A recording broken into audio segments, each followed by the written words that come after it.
Hi అండి, మా మేనల్లుడికి పెళ్లి ముహూర్తాలు పెట్టుకుంటున్నాము. బంధువులందరూ కూడా సకుటుంబ సపరివారంగా విచ్చేశారండి. వచ్చిన బంధువులందరికీ కూడా రాచమర్యాదలతో ఆహ్వానం పలికేశాము. ఇక మధ్యాహ్నం మంచి విందు భోజనం అనేది ఏర్పాట్లు చేశామండి.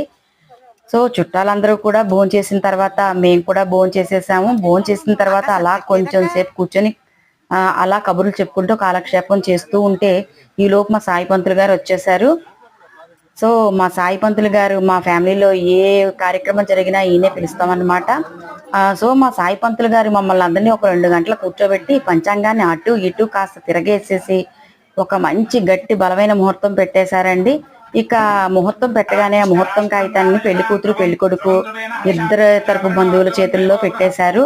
సో ఇక మిగిలిందేముందండి, ఒకరికొకరు తాంబూలాలు ఇచ్చి పుచ్చుకున్నారు, బట్టలు ఇచ్చి పుచ్చుకున్నారు, అలాగే స్వీట్లు కూడా తినిపించుకున్నారనమాట.